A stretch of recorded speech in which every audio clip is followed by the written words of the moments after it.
ओम नमो शिव शक्ति। आज मैं मेरी कहानी से मैं डिवाइन फेमिनाइन ट्विन फ्लेम मैं मेरी बचपन की स्टोरी आप लोग को बताना चाहती हूँ कि मैं बचपन में एक टम बॉयज़ जैसी ही थी और जो मेरी मन होती थी मैं ऐसा ही करती थी। मतलब ऐसे था कि मेरे घर में मुझे पूरा इंडिपेंडेंट था कि मैं अपनी मर्ज़ी से जो भी कुछ करती थी तो वहाँ पे किसी को भी कोई कोई रोक टोक नहीं था।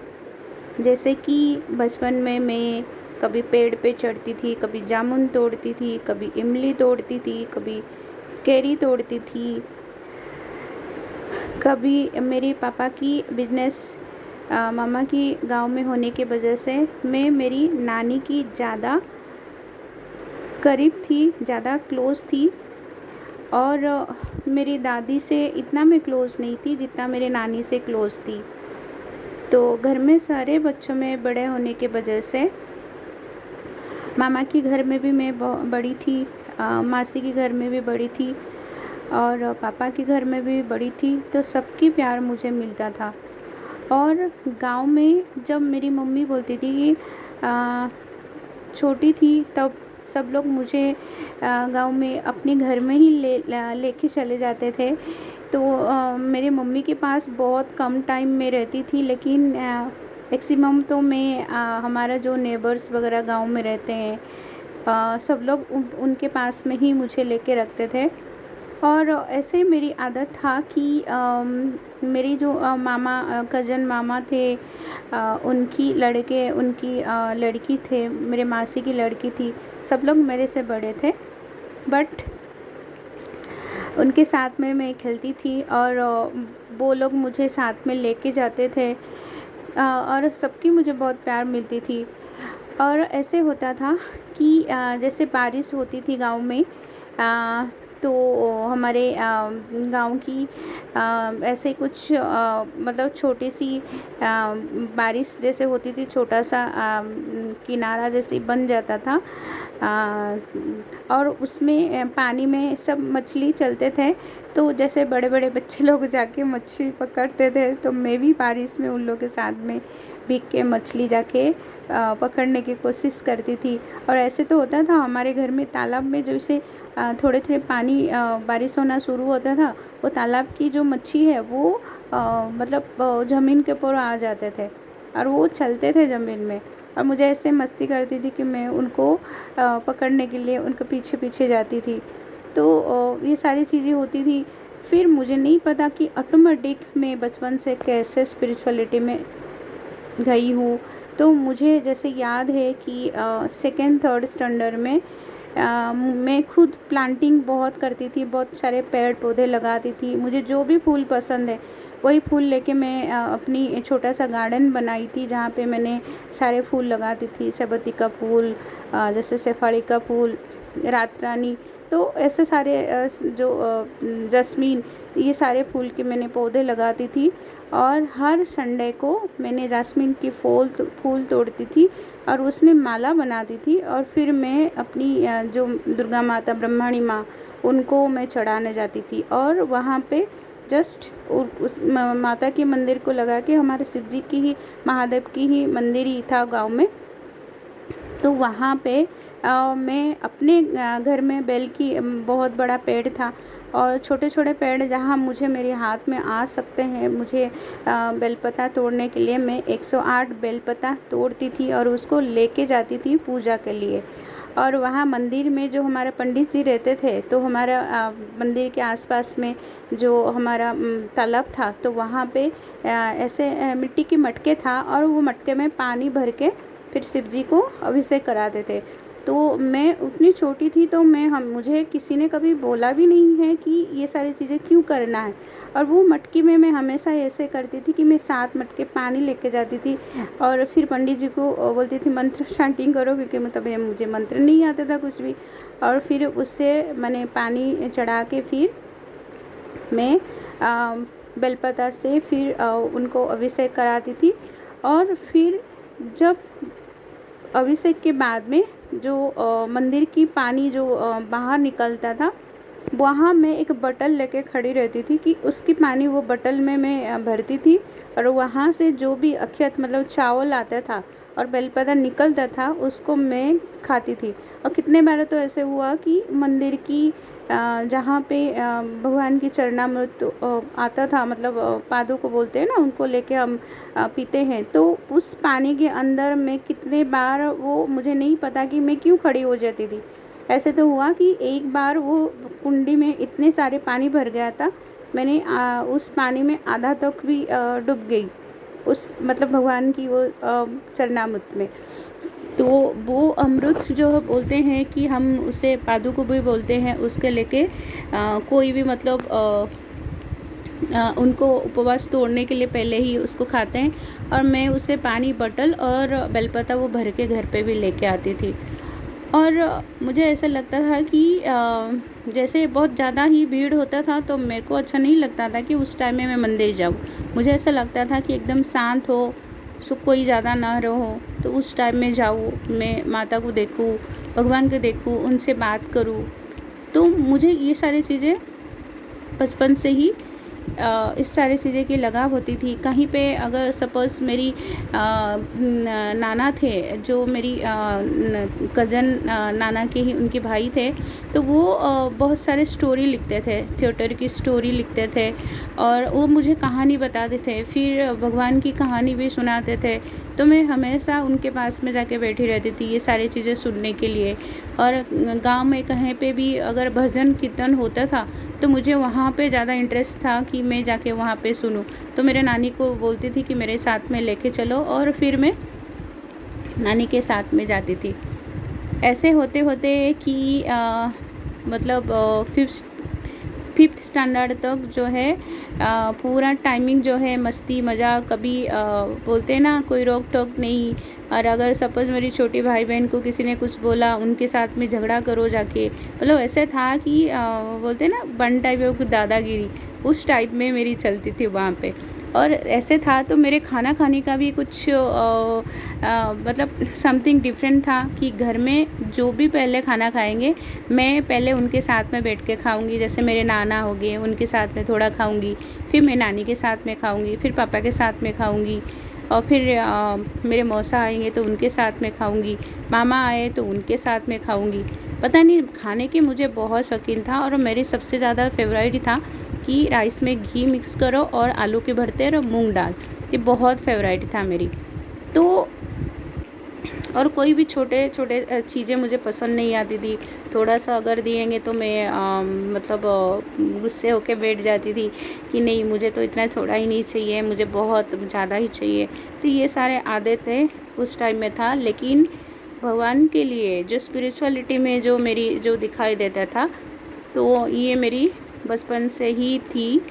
और मुझे ऐसे कोई बोला भी नहीं है कि आपको ये पूजा करना चाहिए या आपको मंदिर में फूल लेके जाना चाहिए। बट मैं सुबह 5 बजे उठ जाती थी और सारे फूल वगैरह तोड़ के पूजा के लिए मैं लेके जाती थी। तो ये सारे सिलसिले जो है मेरा हॉस्टल में भी रहा। हॉस्टल में जैसे हमारा आम की पेड़ था और कनेर फूल की पेड़ थी, फिर सफारी फूल की पेड़ थी, जो पारिजात, ये सारी चीज़ें मैं तोड़ती थी। सुबह 4 बजे उठे और फिर उस फूल में फिर मैं मेरी वार्डन को देती थी, उनको थोड़ा फूल देती थी पूजा के लिए।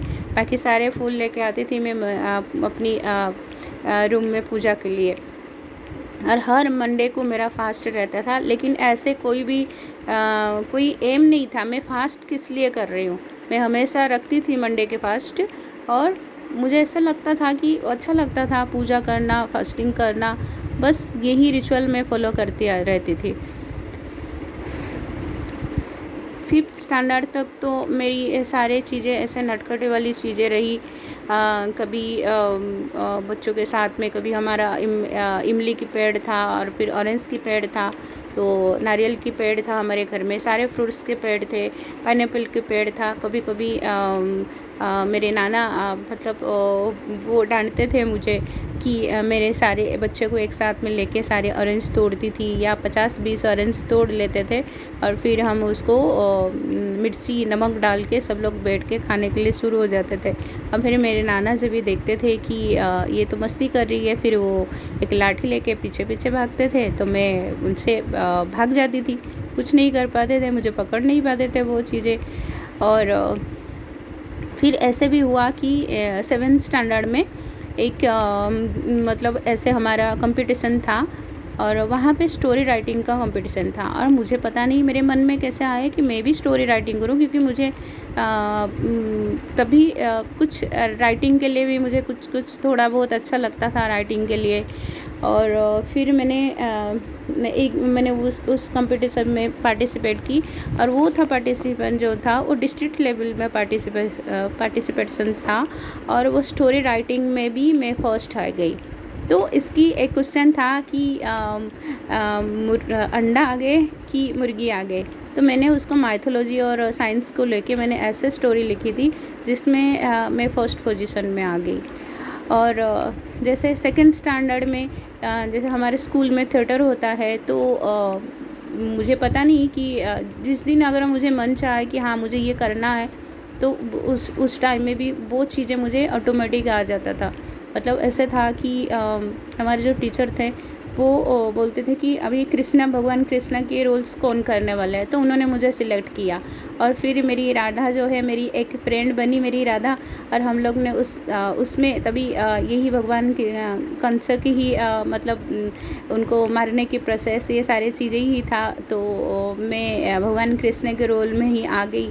और मेरी एक फ्रेंड, बहुत अच्छी फ्रेंड थी डली, और उसने राधा बनी, और हमारा डांस भी हुआ, और उसमें भी मैंने बहुत सारे कुछ प्राइज़ भी जीती वहाँ पे, मतलब थिएटर में। और ऐसे भी मुझे याद है कि मेरी मासी की घर जो है, मैं बचपन में जब भी जाती थी उनकी घर से एक मतलब 5 मिनट की दूरी पे उनकी नदी है, जिसमें उन लोग की खुद की नाव था, और वो लोग वो नाव से मतलब एक किनारे से दूसरे किनारे वहाँ तक वो पार होके जाते थे। तो एक दिन पता नहीं मुझे किसने बोला, क्या तुम ये नाव चला सकते हो? तो मैंने भी चैलेंज लगा ली, हाँ मैं चला लूँगी नाव। और फिर मैंने उनकी नाव में खड़ी हो गई चलाने के लिए। मैंने सिर्फ देखा था कि मेरे मौसा तो ऐसे ऐसे करते थे कि चलाने के टाइम में, और मुझे तो स्विमिंग आती थी, तो मुझे किस बात की डर था। तो मैंने चलाई नाव, और मैंने नाव चला के मतलब कुछ सीखा नहीं था, ऑटोमेटिक मैंने वो कंप्लीट कर ली नाव चलाना। और ये भी था कि उनकी जैसे कि नदी में बंसी पकड़ के मच्छी पकड़ना रहता है, वो चीज़ें भी मैं वहाँ पे जाने के टाइम मस्ती करती थी। फिर उनका वहाँ पर एक खजूर का पेड़ था, एक मासी के घर में वहाँ पे जामुन के पेड़ था, और हमेशा मैं उस पेड़ पे चढ़ के खजूर और जामुन तोड़ती थी। तो ऐसे था कि जो बचपन की मैं देख रही हूँ, ये सारी चीज़ें हैं मेरी एक आदत है, पूरे लड़के लाइफ में ही था। और ऐसे था कि स्कूल कॉलेज में भी सब लोग बोलते थे ना, हाँ मतलब ऐसे डर था सबको, पता नहीं क्यों, मुझे नहीं पता, बट ऐसे था कि अरे इसके साथ में तो ज़्यादा कोई मतलब लड़ाई नहीं करना चाहिए, या तो मतलब अच्छे से ही रहते थे, या कहीं पर कुछ अगर मेरी भाई बहन के लिए, छोटे भाई बहन के लिए अगर कोई कुछ बोला, तो मैं हमेशा लड़ाई करने चले जाती थी। और हमारे गांव में हमारा जो खुद की खेती है, तो नानी कभी कभी खेती के लिए जाती थी, तो मैं उसके साथ में भी जाती थी। और खेती में वहाँ पे हमारे जो भी वर्कर रहते थे, जो धान वगैरह पेड़ लगाते थे, तो मैं पता नहीं मुझे क्यों ऐसे अच्छा लगता था, मैं तो कभी कभी वो भी लगा के आ चुकी हूँ कि मैं भी उनके साथ में खेती में गई हूँ, और वो धान की पेड़ भी लगाई हूँ। और इसमें से पता चलता है कि आपकी सोल जो है काफ़ी पुरानी है, और आप ये सारे चीज़ें हैं बहुत जन्म जन्म से करके आ रहे हो, और आप ये सारी चीज़ें में निपुण हो। और आपकी सोल, जैसे कि मुझे भगवान कृष्ण ने आके बताया कि मैंने सपने में देख रही हूँ, वो मुझे बता रहे हैं कि आप जो सत्ययुग में आप जो सबर जो किंग थे, सबर राजा विश्वावसु थे, जो भगवान के दिल को वो जंगल में रह के पूजा करते थे, और राजा जो विद्यापति की उनकी भाई थे, जो भगवान पुरी की जगन्नाथ मंदिर जिन्होंने बनाया था, वो वहाँ से वो भगवान कृष्ण के दिल को चुरा के लेके गए थे। तो मुझे ये सारी चीज़ें भगवान कृष्ण ने मुझे आके सपने में दिखाई दिया, और ये सारी चीज़ें बोले कि मैं उनको सत्ययुग में एक किंग थी, जो विश्वावसु थी, उनकी सोल उनकी बॉडी में था, और मैं उनको पूजा करती थी। वो मुझे सपने में आके बोले। और मुझे पता नहीं मुझे कैसे तीर चलाना आता था, जैसे धनुष चलाते हैं ना, वो चलाना आता था मुझे, तलवार चलाना आता था। तो ये सारी चीज़ें जो है मैं बचपन में तो किसी ने तो मुझे सिखाई नहीं, तो ये सारी चीज़ें मुझे कैसे चलाना आता था। तो इसका मतलब होता है, मैं ये सारे स्टोरी बताने का यही कारण है कि अगर आप ये सारे चीज़ें कर सकते हो। और एक स्टोरी बताती हूँ, जैसे मेरे राजस्थान में शूटिंग था, और वहाँ पे हाँ, मुझे खाने के लिए जो है अगर अच्छा बना रहेगा तो मुझे बहुत पसंद आती थी। मेरी मम्मी बहुत अच्छा खाना बनाती थी, तो मुझे बाकी लोगों की इतना खाना अच्छा नहीं लगता था। तो जब भी हम राजस्थान शूटिंग में गए थे, वहाँ पे आसपास में जो भी खाना था मुझे पसंद नहीं आती थी, और हमारे टीम में ऐसे लोग थे जो भी हमारा कुकिंग के लिए टीम गया था, उनकी भी खाना मुझे पसंद नहीं आती थी। तो एक दिन मैंने बोली अच्छा ठीक है, मैं ना एक बार मैं खाना बनाती हूँ, आप लोग सारी चीज़ें रेडी करो और मैं खाना बनाती हूँ, तो आज देखो आप लोग को सबको कैसे लगता है। तो उस टाइम मैंने वहाँ पे खाना बनाई, और सब लोग ने इतना तारीफ़ किए थे कि सब ने यही बोला कि ये सख्यात अन्नपूर्णा तो आ गई।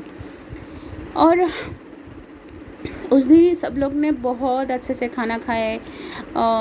तो इसका मतलब होता है कि अगर आप ट्विन फ्लेम जर्नी में हो, आप एक बहुत पुराना सोल हो, आप एक बहुत ओल्ड सोल हो, जो जन्म जन्म से आप ये सारे काम को करके आए हो, तो इस लाइफ में आपको ये बताने की ज़रूरत नहीं है, वो ऑटोमेटिक आपको आ जाएगा। आप हर काम में परफेक्ट रहोगे, हर चीज़ में परफेक्ट रहोगे।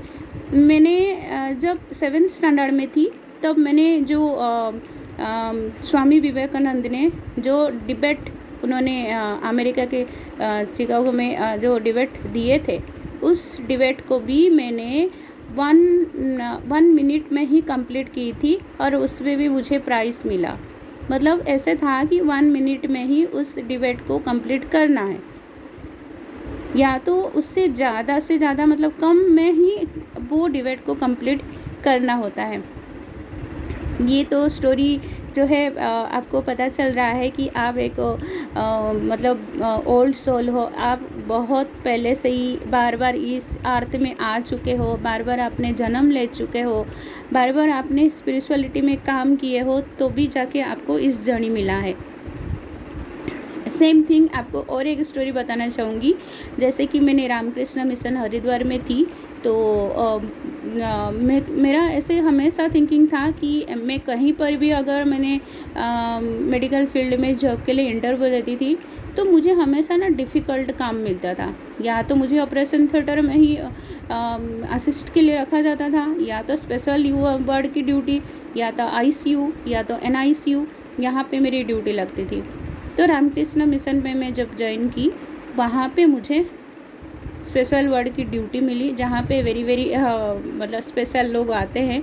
तो वहाँ ऐसे था कि एक हमारे महाराज थे, जो संजय महाराज, उनकी तबीयत ठीक नहीं था, तो उनको एडमिट किया हुआ। और जब महाराज मतलब योगी मतलब संन्यास लेने जाते हैं, वो भी एक पीरियड होता है उनकी, स्टार्टिंग पीरियड में ब्रह्मचारी का जो होता है वो पालन करना होता है। वो किसी लड़की को देखेंगे नहीं, किसी के साथ बात नहीं करेंगे, ये सारी चीज़ें होती थी। तो हमारी जो वार्ड की जो इंचार्ज थी, कल्याणी सिस्टर थी, वो हमेशा बोलते थे अरे वो महाराज तो तुम्हारी उड़ीसा की है, तुम जाके बात करो। तो मैं हमेशा बोलती थी नहीं नहीं नहीं, अरे वो ब्रह्मचारी है, वो तो बात ही नहीं करेंगे। तो मुझे नहीं पता कि सचमुच वो मेरे साथ में बात करेंगे। ये लोग सब लोग जाते थे, अगर उनको मेडिसिन देना रहेगा, कुछ भी करना रहता था तो ये लोग जाते थे, लेकिन वो इनको देख भी नहीं रहते थे, बात भी नहीं करते थे। और मुझे कल्याणी सिस्टर ने मुझे बोली कि तुम वहाँ पे जाओ, शायद से तुम्हें देख के बात करेंगे। और मैंने सचमुच वहाँ पे मैंने उनको IV सेक्शन लगाने गई और उन्होंने मेरे साथ में बात की है। तो मुझे कल्याण सिस्टर बोलते हैं कि ये तो चमत्कार हो गया, ये तो ब्रह्मचारी है, आपके साथ में कैसे बात किया। तो अभी मुझे यही लग रहा है क्योंकि मैं एक ट्विन फ्लेम थी, एक कस्मिक एनर्जी को कैरी करती थी, इसीलिए उन्होंने मेरे साथ में बात की है। तो ऐसे सारी चीज़ें आपके साथ में बहुत सारे स्टोरी है जो मैंने एक रिमाइंड करती हूँ कि मेरे साथ में क्या क्या हुआ है पास्ट में, कैसे चीज़ें हुआ है, कैसे मुझे भगवान ने हमेशा प्रोटेक्ट करके रखे हैं, कैसे मुझे आगे बढ़ाए हैं। और ऐसे तो हुआ था कि मैं 3rd स्टैंडर्ड में थी, तो मैं सुबह सुबह मैं ट्यूशन जाती थी, या तो सुबह 6 बजे का ट्यूशन होता था। तो एक बार ऐसे था कि मेरी जो फ्रेंड लोग हैं उन्होंने चैलेंज दिए, अरे हमारा जो मंदिर है, ब्रह्मांड मंदिर है, वहाँ पे कोई एक है वो भूत रहता है, मतलब बोलते हैं ना कोई सोल आत्मा रहता है वहाँ पे। तुम उस टाइम में 3 बजे रात को तुम आके उस रास्ते पे तुम ट्यूशन के लिए आ सकते हो। तो मैंने उनको चैलेंज लगा दी और मैंने 3 बजे उठी वहाँ जाने के लिए। और मैंने मेरी दुर्गा माँ को, माँ ब्रह्माणी को ही मैंने ही उनको बुला ली कि आप मेरे साथ में ही रहना, जैसे मैं बोलती थी। सचमुच वो उस रास्ते पे मैं गई, वो गांव के रास्ते में मैं एक लालटेन लेके गई थी और 3 बजे उस रास्ते पे ही गई। और जैसे मैंने ब्रह्माणी माता की मंदिर की उस रोड पे पहुंची, तो मुझे ऐसे लगा कि मंदिर से बहुत बड़ा एक लाइट निकले और वो लाइट जो है मुझे फॉलो कर रहा था पास साथ में, और मुझे उसकी वजह से कुछ डर ही नहीं लगा। और मैं सचमुच में रात को 3 बजे जाके मैं बैठ गई वहाँ पे, जहाँ ट्यूशन के सर के घर पे चले गई, वहाँ पे उस रास्ते पे। तो ऐसे सारी चीज़ें जो अलग ही की घटना है वो आपको डेफिनेटली मतलब आपके साथ में होता हुआ होगा, जो आपने पास्ट लाइफ में मतलब काफ़ी स्पिरिचुअलिटी में रहे होंगे। तो ये सारी चीज़ें बचपन से ही आपको प्रोटेक्ट करती होगी। और मेरी मम्मी का कहना है कि जब मेरा बर्थ लेने से पहले वो हमारे माता की प्रसाद खाए, उसके बाद में मैंने उनकी पेन कम हुआ और मैंने फिर बर्थ ली।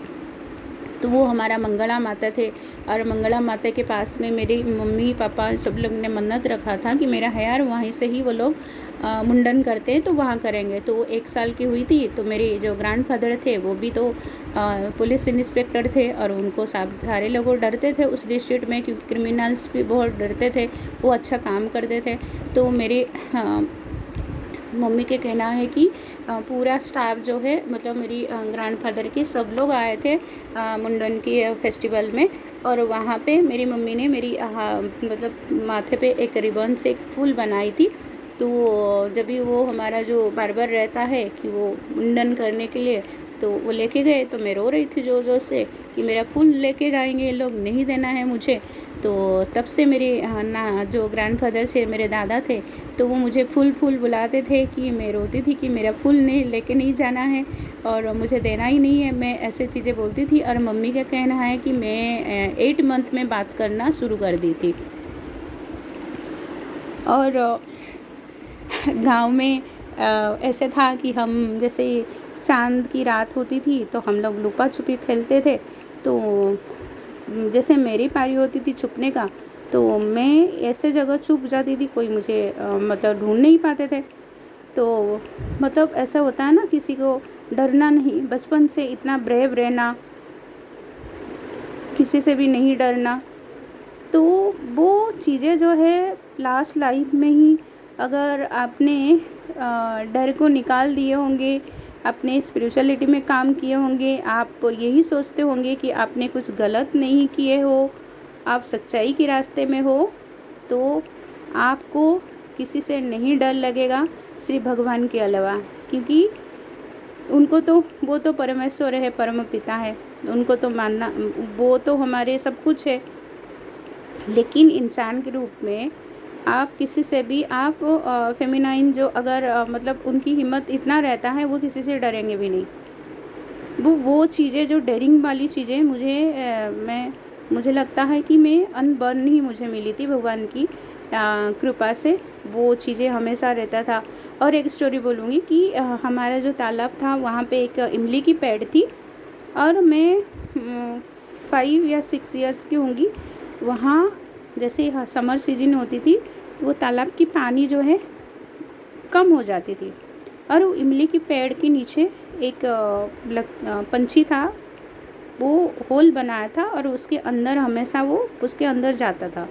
तो मैं हमेशा उसको ऑब्ज़र्व करती थी कि ये क्यों उसके अंदर जाती है। तो मैंने एक बार सोचा कि नहीं, मैं तो इससे जाके देखूँगी ये क्यों अंदर जा रही है। वो इमली की पेड़ के नीचे उसने ये बनाया है। तो मैंने वो तालाब की वहाँ साइड में गई, और फिर मैंने इतना मुझे डर नहीं था। वो इतना बड़ा होल था, उसके अंदर कुछ भी कोई भी रह सकता है, मतलब कीड़े वगैरह या स्नेक्स वगैरह। तो मैंने इतना बड़ा उसके होल के अंदर हाथ डाली, देखा उसकी मम्मी है और 2 उसके बच्चे हैं। तो मुझे बहुत अच्छा लगा, उसके बच्चे को देखी, फिर मैंने उसको रख दी उसके अंदर। और मैंने ये बातें मम्मी को नहीं बताई कि मैं जा रही हूँ उसको देखने के लिए रोज़।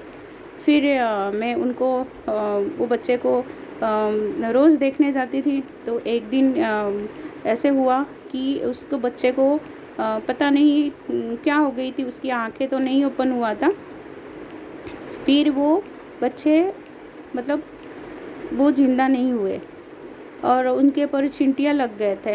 तो मैंने जाके उनको चिंटिया को निकाली वहाँ से, और फिर मैंने उसके बच्चे को वहाँ से रख के आ गई।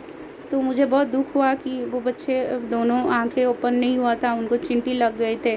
तो ये सारे जो फीलिंग रहता है ना, जो इमोशनल फीलिंग मतलब एनिमल्स के लिए आपको बचपन से ही आपके दिल में ही रहेगा। हाँ, मेरी मम्मी बोलती थी कि मैं मंडे को बर्थ ली थी, इसीलिए जब मैं गुस्सा आती थी, बहुत गुस्सा आती थी, इतना गुस्सा होती थी, शायद मेरे मम्मी बोलती थी ये मंडे को तो बर्थ लिया है, अब पता नहीं भगवान शिव आ जाएंगे इसके ऊपर तो ये तांडव करेगी।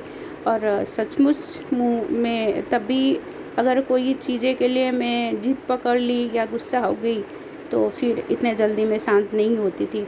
ये सारी चीज़ें मुझे नहीं पता कि वो सही था कि गलत था, बट अभी तो मुझे इतना नहीं है कि जब से मैं स्पिरिचुअल जर्नी में हूँ तो मैं काफ़ी कूल हो गई हूँ, इससे ज़्यादा गुस्सा नहीं है मुझ में। लेकिन हाँ, सब लोग यही बोलते थे कि मुझ में बहुत ईगो है, लेकिन ईगो किस चीज़ का था? ईगो ऐसे था कि जो चीज़ें मुझे पसंद नहीं आती थी तो मैं वो नहीं करती थी। लेकिन हाँ, अ, जहाँ पे मुझे भगवान बोलते हैं ना, जहाँ पे कोई गलत होता है मुझे वहीं पे भेज देते हैं। और हर टाइम ऐसा होता था कि मैं किसी न किसी से लड़ाई करती थी। तो मैं बाद में भी सोचती थी पता नहीं मेरे साथ में ऐसे क्यों होता है, लेकिन एग्ज़ैक्टली वो चीज़ें इसीलिए होता है कि फेमिनाइन को वो गलत चीज़ें देख नहीं पाएगी, और वो गलत कभी बर्दाश्त नहीं करेगी, और उसके लिए वो डेफ़िनेटली उसकी अपोज़ करेगी, और इसीलिए वो सबके साथ में लड़ाई करते थे, कोई भी चीज़ें के लिए। तो कोई भी चीज़ें इन द सेंस जैसे कि एक छोटी सी स्टोरी मैं बता रही हूँ कि जैसे कि मैं मुंबई की लोकल ट्रेन में ट्रैवलिंग करती थी, और हर टाइम ऐसा होता था कि मुलुंड स्टेशन से जब मैं आरमल विज़िट करती थी, वहाँ पे वो ब्रिज के ऊपर एक टीसी रहता था। वो हर टाइम जब भी मुझे देखता था मुझे टिकट के लिए पूछता था। तो मैं हमेशा यही सोचती थी क्या मैं ही इसको बिना टिकट वाली दिखती हूँ क्या, जबकि मेरे पास में हमेशा फर्स्ट क्लास के पास है। तो लेकिन उसकी इरादा तो कुछ और था। तो मैंने एक बार मुझे बहुत गुस्सा आ गई, मैंने बोला ठीक है अब तो इसको मैं ठीक करूँगी। तो मैंने उस दिन गई तो वो सिविल में था, मैंने बोला तेरा आईडी दिखा पहले, तो मैं दिखाऊंगी मेरे पास। मैंने बोला तुम मुझे पकड़ रहे हो, इतने सारे लोगों जा रहे हैं, तुमको क्या यूँ दिख रही है, तुम लड़कियों का क्या फ्लर्ट करने के लिए खड़े हो क्या? आइंदा मुझे दिखना नहीं चाहिए कि तुम मुझे ही सी पूछ रहे हो। मैं लास्ट वीक में आई, मैंने तुमको पास दिखाया था, फिर तुम मुझे क्यों बार बार पूछते हो? तो ऐसे सारी चीज़ें के लिए जब मुझे अच्छा नहीं लगता है तो मैं लड़ाई ज़रूर करती हूँ उन लोग के साथ में। और बोलते हैं ना, मतलब कहीं पर किसी और के साथ में अगर गलत होता है तो वो भी फेमिनाइन नहीं देख पाएंगे, अगर वो वहाँ पर है तो उसके लिए वो प्रोटेक्शन के लिए डेफिनेटली वो फाइट करेंगे। तो ऐसे सारे चीज़ें जो है जिनकी क्वालिटी जो है फेमिनाइन के अंदर वो मतलब उसको ऑलरेडी वो ब्लेस रहते हैं और उसको वो शक्ति पावर ऑलरेडी उनके पास में रहता है कि वो कभी नहीं डरेंगे, कभी भी वो गलत को सपोर्ट नहीं करेंगे और वो कभी झूठ नहीं बोलेंगे। झूठ अगर वो बोले किसी को जान बचाने के लिए बोलेंगे या किसी का भलाई के लिए बोलेंगे, अदरवाइज़ फेमिनाइन के कभी भी झूठ नहीं बोलेगी। ये सारे किस्से मैंने तो आप लोग को बता दी। और भी एक स्टोरी बताती हूँ। जब मैं एक सेंट्रल गवर्नमेंट की मतलब इंटरव्यू के लिए मैं भोपाल गई थी, एमपी गई थी। तो मतलब फेमिनाइन के बोलते हैं ना, मस्कुलाइन के पास में बहुत सारे अपॉर्चुनिटी रहता है, लेकिन सबसे ज़्यादा तो फेमिनाइन के पास में ज़्यादा अपॉर्चुनिटी रहता है। फेमिनाइन के पास में ऑप्शन भी ज़्यादा रहता है, बोलते थर्ड पार्टी में जाने का ऑप्शन फेमिनाइन के पास में ज़्यादा रहता है, बट वो जाती नहीं है क्योंकि उसको सिर्फ उसकी मस्कुलाइन या तो जिसके साथ में कार्मिक बंधन रहेगा वो उसी के साथ में रहेगी, लेकिन वो बाकी लोगों को कभी नहीं देखेगी। कोई भी आके उसके आगे पीछे कितना भी घूमे वो किसी को भी नहीं देखेगी। फेमिनाइन की यही एक खासियत। तो मैंने एमपी में जब भी मैं गई इंटरव्यू के लिए, तो आने के टाइम में ऐसे था कि मेरा जो एसी में टिकट्स था वो मुझे कंफर्म नहीं हुआ था। तो मैंने वहाँ पे एक टीसी के से बात की, टीसी से। तो लेकिन वो टीसी जो था वो तो मेरे पीछे ही पड़ गया। तो मैंने बोला अच्छा बच्चों, इसको मैं कैसे सीधा करूँ? तो इससे मैं टिकट भी कंफर्म करा के लूँगी और मेरा बैग भी उससे उठाऊँगी। मैंने उससे टिकट भी कंफर्म करा के लिया।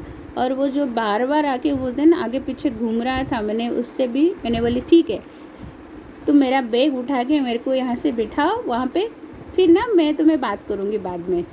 तो ऐसे सारी चीज़ें फेमिनाइन डेफिनेटली ऐसे सारी चीज़ें करेगी किसी को सबक सिखाने के लिए। तो वो किसी की बातों में नहीं आएगी।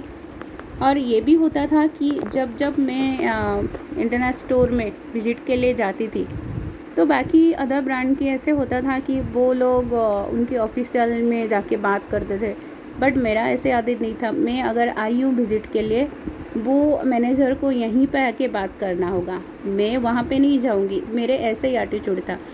तो वो लोग भी सचमुच वहीं पे आके बात करते थे।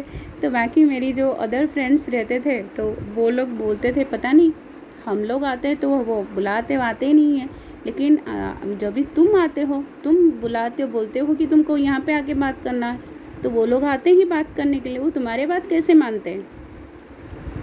एक्चुअली इसीलिए मानते हैं क्योंकि उसकी बॉडी में कस्मिक एनर्जी है, और वो एनर्जी जो है इतना हाई वाइब्रेशन में रहते हैं। और बचपन से अगर वो स्पिरिचुअलिटी में काम करते हैं, दान धर्म पुण्य करते हैं, पशु पक्षी की सेवा करते हैं। पशु पक्षी की सेवा तो मैं बचपन से करके आई हूँ। हमारे घर में हमने डग नहीं रखा था, लेकिन बाहर से जो डग आते थे उनको मैं खिलाती थी, पंछियों को भी दाना डालती थी। हमारे घर में गौ माता था, उनकी सेवा करते थे, और उनके लिए घास काट के भी मैंने खिलाई अपने हाथों से। और दूसरी, मेरी मामा ने एक हमारा मुनगूस लेकर आए थे। एक बचपन में एक मुनगूस मेरे साथ में बहुत कनेक्टेड हो गई थी। तो छोटी सी थी, तो मेरे मामा ने उसको खेती में लेकर आए थे। एक बार खेती में उसकी माँ ने छोड़ के, मामा को देख के छोड़ के भाग गई, तो मामा ने उसको लेकर आए, और उसको मैं हमेशा ड्रॉपर से दूध पिलाती थी, उसको प्यार करती थी, उसको नहलाती थी, और मैं उसको मेरे पास में भी झुलाती थी। और जब मैं ट्यूशन जाती थी, उसको साथ साथ में वो मेरे साथ साथ में आता था। हमारे घर में पंछी था, पंछियों को सेवा करती थी। पैरट था, उसको मैंने सीटी बजाना सिखा दी, वो सीटी बजाता था। पैरट्स नाम बुलाना सिखा दी, वो नाम बुलाता था। तो ये सारे पशु पक्षी की सेवा। और मुझे जब भी बचपन में कुछ पकड़ मनी मिलती थी, तो मैंने उसे बिना खर्च किए मैं किसी को दान करती थी।